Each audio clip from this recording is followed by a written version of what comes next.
जय संविधान, जय भीम, महात्मा गांधी की जय, गोडसे मुर्दाबाद।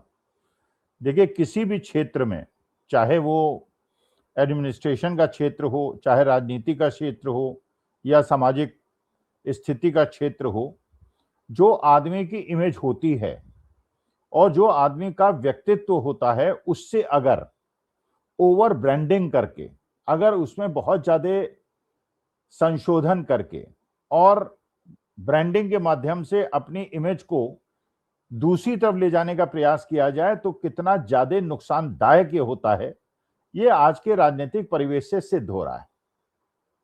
और इसीलिए मैनेजमेंट के लैंग्वेज में, मार्केटिंग में कहा जाता है, over branding thrills but kills. जैसे आप देखते हैं, जब आप किसी लॉन्ग राइड पे जाते हैं, सड़क के किनारे लिखा होता है स्पीड थ्रिल्स बट किल्स। मतलब अगर गाड़ी बहुत तेज चलाएंगे आप तो दुर्घटना की संभावना है। उसी प्रकार से अगर आपने जो आपका व्यक्तित्व है उसके बजाय आपने एक ऐसा व्यक्तित्व गढ़ने का प्रयास किया, पब्लिसिटी के माध्यम से, मीडिया के माध्यम से, ब्रांड प्रमोशन के माध्यम से, वो आपके लिए फायदा भी करता है और कभी कभी बहुत ज्यादा नुकसान भी करता है। जैसे हमारे भारतीय परिवेश में अगर देखा जाए तो पंडित जवाहरलाल नेहरू की छवि एक सौम्य, दूरदर्शी नेता की थी। लाल बहादुर शास्त्री जी की भी छवि वैसी ही थी, एक सामान्य दिखने वाला, सामान्य व्यवहार करने वाला एक व्यक्तित्व। और इसी प्रकार की छवि राजीव गांधी की थी। लेकिन इंदिरा जी की छवि ऐसी नहीं थी। इंदिरा जी की जो छवि थी, आपको पता है कि जब वो प्रधानमंत्री बनी थी तो उस समय उनको गूंगी गुड़िया करके कांग्रेस के लोगों ने पुकारा था, लेकिन कुछ ही दिनों ने उन्होंने सिद्ध कर दिया वो गूंगी गुड़िया नहीं बल्कि एक स्ट्रॉन्ग आयरन लेडी हैं। और जब 1971 में जब पाकिस्तान को दो भाग में तोड़ा तो उसके बाद उनकी छवि बन गई एक स्ट्रॉन्ग आयरन लेडी की। लेकिन यही आयरन लेडी की छवि आपको फायदा भी पहुंचाती है, नुकसान भी पहुंचाती है। पंडित जवाहरलाल नेहरू की जो सॉफ्ट छवि थी वो फायदा भी पहुंचाती है, नुकसान भी पहुंचाती है। इसी तरह से अटल बिहारी वाजपेयी और इंदिरा जी ने अगर परमाणु विस्फोट में करके और देश को आत्मनिर्भर बनाया, न्यूक्लियर पावर में, दोनों का योगदान था। लेकिन इंदिरा जी की छवि एक स्ट्रॉन्ग लीडर की छवि थी और अटल जी की छवि एक सौम्य, समन्वयवादी नेता की थी। डॉक्टर मनमोहन सिंह की छवि तो बहुत ही सौम्य नेता की थी, क्योंकि जिन लोगों ने भी डॉक्टर मनमोहन सिंह के साथ काम किया है, उनसे संपर्क में रहे हैं, वो जानते थे कि बड़े ही अनएज्यूमिंग पर्सनालिटी थे वो। अगर उनके बगल में भी आप खड़े हो जाएं तो आपको यह नहीं लगता था कि देश के वित्त मंत्री या प्रधानमंत्री के साथ आप खड़े हैं। वो महसूस ही नहीं होने देते थे कि आप बहुत ज्ञानी व्यक्ति हैं, बहुत बड़े इकोनॉमिस्ट हैं। वो आपको अपने जैसा व्यवहार करते थे। और वास्तविकता मेरी निगाह में बड़ा आदमी वही होता है जिसके पास बैठ के आपको ये ना महसूस कराया जाए कि वो बड़ा आदमी है। और डॉक्टर मनमोहन सिंह इस मामले में बहुत ज्यादा अद्वितीय व्यक्तित्व के धनी थे। अच्छा, मोदी जी के साथ क्या हुआ? मोदी जी की छवि जो है, नरेंद्र मोदी जी की छवि शुरू से, जब से वो गुजरात के चीफ मिनिस्टर थे और बाद में देश के प्रधानमंत्री बने, उनकी छवि थी एक बहुत ज्यादा स्ट्रॉन्ग लीडर की, एक ऐसे लीडर की जो बिल्कुल हर चीज को अपने अंगूठे के नीचे दबा के रखता है।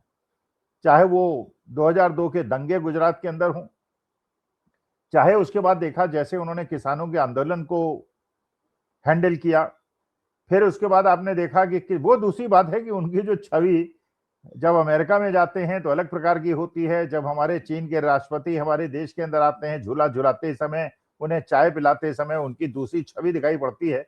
लेकिन भारत के अंदर भारतवासियों के लिए उन्होंने दिखाने का प्रयास किया कि he is a very strong leader. अच्छा, यही चीज आपने देखा उत्तर प्रदेश के अंदर योगी आदित्यनाथ ने दिखाने का प्रयास किया। योगी आदित्यनाथ ने बिल्कुल अपने को बुलडोजर बाबा, नो नॉनसेंस, और यही उनको छवि फायदा भी पहुंचाती रही और यही छवि आज के तारीख में उनको बहुत ज्यादा नुकसान पहुंचा रही है। आज के तारीख में जितने भी भारतीय जनता पार्टी के मुख्यमंत्री हैं, कुछ ने अपनी छवि को बहुत ज्यादा कठोर छवि बनाने का प्रयास नहीं किया ब्रांडिंग के माध्यम से, और कुछ ने किया।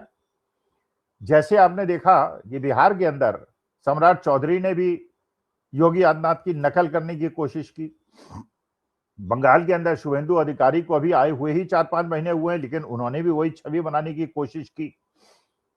और योगी आदित्यनाथ तो खैर अपने में ही एक नमूना थे, जिसमें उन्होंने अपने को बुलडोजर बाबा और एक नो नॉनसेंस चीफ मिनिस्टर के हिसाब से एक अपनी स्ट्रॉन्ग, उसके पीछे तुर्रा ये कि उन्होंने ये किया कि छवि ऐसी बनाई पब्लिसिटी के माध्यम से और एडवर्टीजमेंट के माध्यम से कि जैसे वो जो अब्दुल जैसे लोग हैं उनको वो उनकी चूड़ी टाइट कर देते हैं। अब उनका एक अपना प्रशंसक वर्ग बन गया, जबकि वास्तविकता ये थी।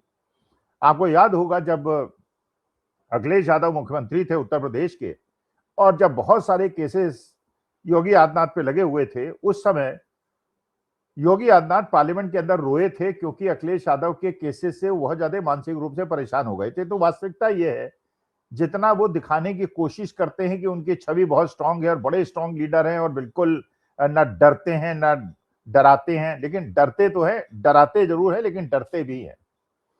लेकिन चलिए वो बात गई आई, और जब वो चीफ मिनिस्टर बने तो उन्होंने इस छवि को बनाने के लिए बिल्कुल निशंसता से, और लोगों ने एक उन्होंने अपना सपोर्ट बेस भी बना लिया, क्योंकि जब भी उत्तर प्रदेश में लोग फील्ड में गए और उन्होंने लोगों से बात की तो सबने ये कहा बाकी ठीक है, स्कूल खराब हैं, सड़कें खराब हैं, बिजली के दाम बहुत ज्यादा बढ़ा दिए हैं, धंधे नहीं चल रहे हैं, लेकिन योगी आदित्यनाथ का जो प्रशासन है वो बड़ा है, गुंडे बदमाशी बंद हो गई। अब ये छवि तो बन गई, आपने ब्रांड तो बना दिया, आपने अपनी छवि को बहुत ज्यादा स्ट्रॉन्ग लीडर का तो बना दिया। यही सम्राट चौधरी ने किया, यही शुभेंदु अधिकारी ने किया। लेकिन तब की राजस्थान के अंदर भजन लाल शर्मा को ले लीजिए, या मध्य प्रदेश के अंदर ले लीजिए, या उड़ीसा के अंदर ले लीजिए, या छत्तीसगढ़ के अंदर ले लीजिए, भारतीय जनता पार्टी के मुख्यमंत्रियों ने ये छवि बनाने का प्रयास नहीं किया। तो अभी तक तो ये जो स्ट्रॉन्ग लीडर्स थे, इनकी छवि का इनको फायदा मिल रहा था, योगी आदित्यनाथ को, सम्राट चौधरी को, शुभेंदु अधिकारी को। अब जब पलटा खेल, तो वही जो आपने छवि बनाई थी वही आपके लिए नुकसानदायक हो गई।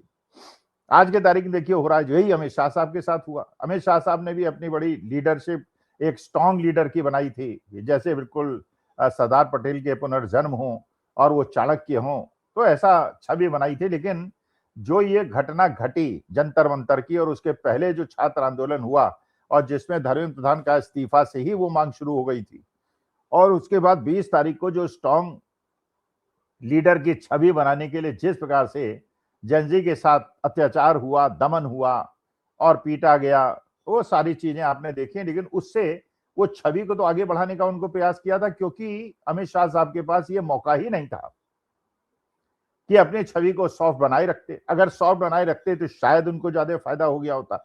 लेकिन क्योंकि उन्होंने एक स्ट्रॉन्ग लीडर की और एक कठोर हाथ वाले लीडर की अपनी छवि बनाई थी, उसको मेंटेन करने के लिए उन्होंने 20 तारीख को निशंसता होने दी, और उसकी वजह से AK-47 बिहार में सम्राट चौधरी ने चलवा दी और यहाँ पे पैलेट गन चलवा दी। अब उसका नुकसान होने लगा, वही छवि का नुकसान होने लगा, वही योगी आदित्यनाथ को नुकसान होने लगा।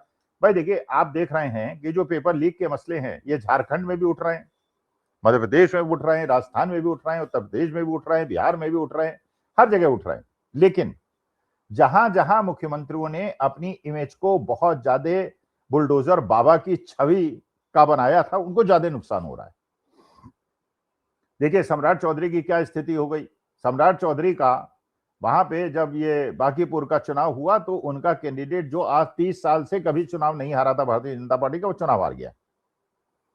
आपने देखा बंगाल के अंदर जहां शुभेंदु अधिकारी मुख्यमंत्री हैं भारतीय जनता पार्टी के, वहां पे अभी 3-4 ही महीने हुए हैं जबकि भारतीय जनता पार्टी वहां चुनाव जीती है, और उसके बाद जैसे अभिषेक बनर्जी के ऊपर पत्थर फेंका गया और बाकी जो टीएमसी के बड़े बड़े लीडर्स थे उन पे अंडे फेंके गए, उन पे वार हुआ, और ये कहने का प्रयास किया भारतीय जनता पार्टी वालों ने कि साहब ये जनता का रोष है और जनता का रोष बाहर आ रहा है, तो इसमें हम क्या कर सकते हैं। जबकि वास्तविकता ये है, पुलिस का काम ये नहीं होता कि जनता के रोष को प्रकट होने दे, उनका काम होता है कि जो मेंबर ऑफ पार्लियामेंट है या देश की जनता है या प्रदेश की जनता है उसको सुरक्षा दें। लेकिन चलिए वो सब होता रहा, लेकिन आप देखिए उसकी परिणति क्या हुई। वहां पे जो बार काउंसिल का इलेक्शन हुआ उसमें 25 सीटों में 15 सीटें टीएमसी जीत गई, 5 सीटें बीजेपी जीती, 3 सीटें कांग्रेस जीती और 2 सीटें लेफ्ट जीत गई। इसका मतलब यह है कि 4 महीने के अंदर ही भारतीय जनता पार्टी के बंगाल के अंदर उल्टी गिनती शुरू हो गई, क्योंकि जो आपने स्ट्रॉन्ग लीडरशिप दिखाने के लिए, अपनी छवि को बरकरार रखने के लिए बर्बरता की और जनता को यह अधिकार दिया, बीजेपी के वर्कर्स को यह अधिकार दिया कि वो टीएमसी और कम्युनिस्टों को पीटे, उसकी प्रतिध्वनि आपको सुनाई पड़नी शुरू हो गई। अब उत्तर प्रदेश में देखिए क्या हुआ। उत्तर प्रदेश के अंदर योगी आदित्यनाथ ने क्योंकि अपनी एक इमेज जो बुलडोजर बाबा की बना रखी थी, अब आज जब ये जेनजी का और जैन अल्फा का आंदोलन शुरू हुआ, उत्तर प्रदेश में भी हुआ, मध्य प्रदेश में हुआ, राजस्थान में भी हुआ, बिहार में भी हुआ, सब जगह हुआ, लेकिन सबसे ज्यादा इसका नुकसान उत्तर प्रदेश में हुआ क्योंकि अब योगी आदित्यनाथ को दो पक्षों में से एक पक्ष को चुनना था।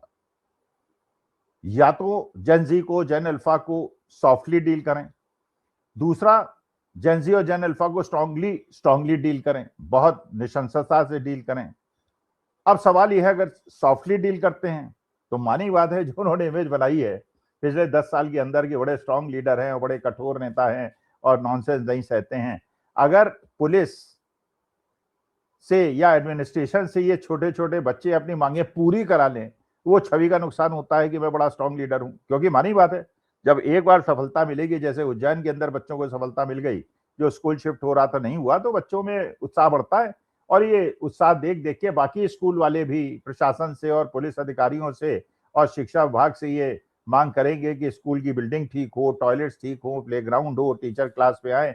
ये मांगे बढ़ती जाएंगी और इसको रोक पाना या तो सॉफ्टली बात करके उनकी मांगों को पूरा करके पूरा होगा या उन पर लाठी चला के होगा।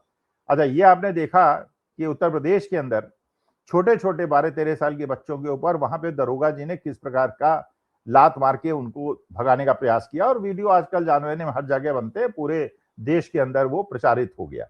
क्योंकि योगी आदित्यनाथ के लिए ये असहनीय था कि उनकी वो इमेज जो एक स्ट्रांग व्यक्ति की इमेज थी, वो बच्चों के माध्यम से टूट जाए और ये पता चले, समाज को ये मैसेज चला जाए कि योगी आदित्यनाथ भी अब बच्चों से डरने लगे हैं। तो उसको अब उनके पास दो ही विकल्प हैं। अब एक विकल्प अगर चुनते हैं कि बच्चों पे निशंसता कराते हैं, बहुत ज्यादा कठोरता कराते हैं, तो भी बहुत ज्यादा नुकसान होता है क्योंकि हर घर के अंदर जैन अल्फा है, गांव के अंदर भी है और ये इतनी जोर प्रचार फैलता है, वर्ड ऑफ माउथ से फैलता है, जिसका आरएसएस भी मुकाबला नहीं कर सकता, जो उनका आईटी सेल है वो भी मुकाबला नहीं कर सकता। क्योंकि घर में हमारी बात है, जिस बच्चे का अपमान होगा या जिसको स्कूली सुविधा नहीं मिलेगी, उनके माता पिता को भी ये प्रोत्साहन मिलता है स्कूल जाके अपने बच्चों के लिए सरकारी स्कूल के अंदर अच्छे भोजन की, अच्छी व्यवस्था की, टीचर्स की मांग करें। और यहाँ पे योगी आदित्यनाथ जाके बिल्कुल उलझ गए। तो योगी आदित्यनाथ के साथ एक बड़ी मुश्किल और भी है कि 7 महीने बाद उत्तर प्रदेश में चुनाव होने वाला है। अच्छा, ये जो जेनजी जन अल्फा का आंदोलन है वो धीरे धीरे बढ़ता चला जा रहा है और इसमें अगर वो कठोरता करते हैं तो उनकी वो जो ये कॉन्स्टिट्यूएंसी है, जो उनके चुनने वाले लोग हैं, जो घर घर के अंदर अपने माता पिता को प्रभावित करते हैं, वो उनके अगेंस्ट हो जाते हैं। और अगर वो सॉफ्टली करते हैं तो उनकी जो इमेज बनी बनाई थी कि बड़े स्ट्रांग लीडर है और नो नॉनसेंस लीडर है, वो खत्म होती है। यही नुकसान सम्राट चौधरी को हो रहा है, यही सब नुकसान जो है वो शुभेंदु अधिकारी हो रहा है। तो जैसे मैंने पहले निवेदन किया था कि अगर over branding thrills but kills, अगर आप अपने व्यक्तित्व बनाने के लिए बहुत ज्यादा पैसा खर्च करते हैं, जो मोदी जी ने भी किया था 2013-14 में, आपको याद होगा किस प्रकार से लाखों करोड़ रुपए खर्च करके राहुल गांधी की इमेज को खराब किया गया था और मोदी जी की इमेज को बढ़ाया गया था, जबकि वास्तविकता आप सबको 10 साल में पता चल गई कि वास्तविकता क्या है। लेकिन वो जो बहुत ज्यादा आपने ब्रांड क्रिएट कर दिया था और बहुत ज्यादा अपना एक व्यक्तित्व बनाया था जो लार्जर देन लाइफ था और एक बहुत बड़े गुब्बारे में हवा भर दी गई थी, वो बच्चों ने, जेनजी और जैन अल्फा ने क्योंकि पिन छुपा के उसको फोड़ दिया। तो आज के तारीख में आपके साथ ये मुश्किल हो गई है कि जो इमेज आपने बनाई थी, जिसका फायदा आपने 10 साल उठाया, आज उसका नुकसान उठाने का मौका आ गया है। और दो विकल्प कि आप सॉफ्ट रहें या हार्ड रहें, दोनों विकल्प में जो भी आप चुनेंगे आपको नुकसान होगा और यही मेरे ख्याल से परिलक्षित होगा उत्तर प्रदेश के चुनाव में और इसका फायदा अखिलेश यादव और कांग्रेस को अनायास हो जाएगा। और आज के तारीख में योगी आदित्यनाथ के पास ये विकल्प ही बड़ा मुश्किल है चुनना कि वो कौन सा रास्ता चुने। दोनों रास्ते में उनको केवल नुकसान होना है और विपक्ष को ऑटोमेटिकली फायदा होना है। स्ट्रांग रहें या स्ट्रांग न रहें। नमस्कार, धन्यवाद और प्रणाम।